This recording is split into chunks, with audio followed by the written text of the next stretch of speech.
24 men and women work with you, Warren, at our corporate office. I see from last year the quality of the picture has been improved in the annual report, so congratulations on that. However, looking at it, there is something that comes to anyone's attention, and is the lack of diversity among the staff. A 2015 analysis by Calvert Investments found that Coca-Cola was one of the best companies for workplace diversity, while Berkshire Hathaway was one of the worst. You've explicitly stated that you do not consider diversity when hiring for leadership roles and board members. Does that need to change?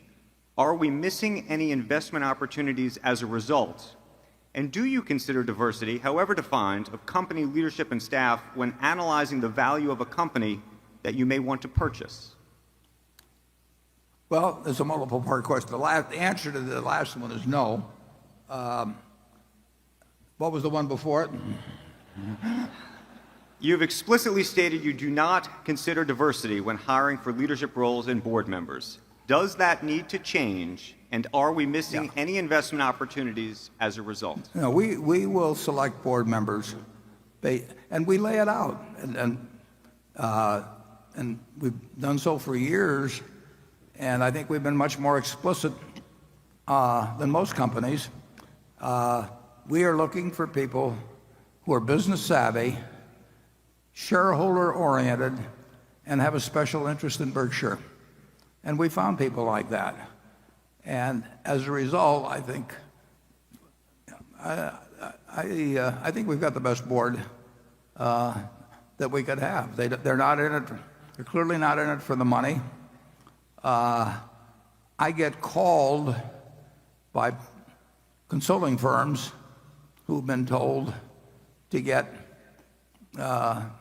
candidates for directors for other companies. And by the questions they ask, it's clear they've got something other than the three questions we ask in terms of directors in mind. They really want somebody whose name will reflect credit on the institution, which means a big name. One organization recently, the one that did the blood samples with small pricks, they got some very big names on their board.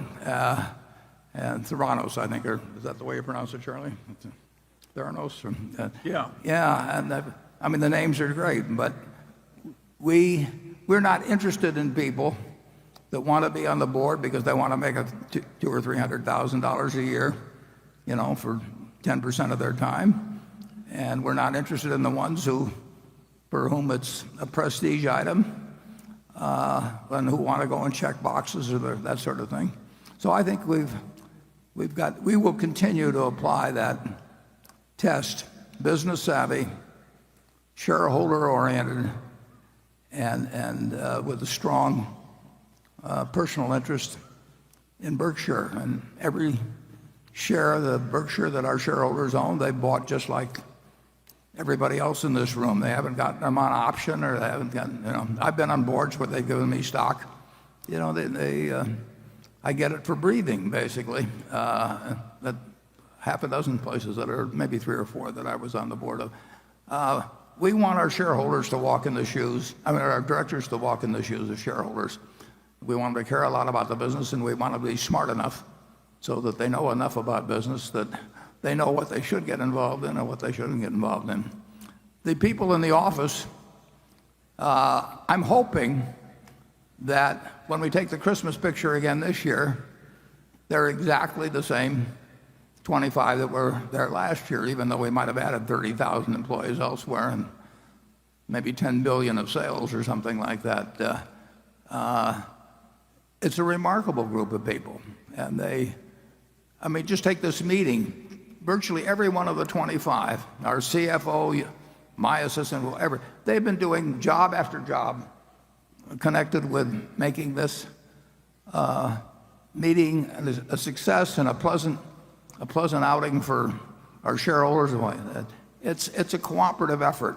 The idea that you would have some department called annual meeting department, and you'd have a person in charge of it, and he would have an assistant, and then they would go to various conferences about holding annual meetings and build up, and then they'd hire consultants to come in and help them on the meeting.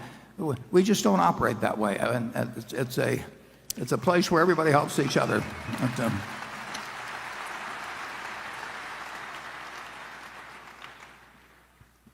Part of what makes my job is extraordinarily easy, but the people around me really make it easy. And part of the reason it's easy is because we don't have any committees. Maybe we have some committee I don't know about, but I've never been invited to any committees. I'll put it that way at Berkshire, and we may have a PowerPoint someplace. I haven't seen it, and I wouldn't know how to use it anyway. We just don't have make work activities, and we might go to a baseball game together or something like that. But I've seen the other kind of operation, and I like ours better. I'll put it that way. Charlie? Well, years ago, I did some work for the Roman Catholic Archbishop of Los Angeles. And my senior partner pompously said, you don't need to hire us to do this. There's plenty of good Catholic tax lawyers. And the Archbishop looked at him like he was an idiot and said, Mr. Peeler, he says, last year I had some very serious surgery and I did not look around for the leading Catholic surgeon. That's the way I feel about board members.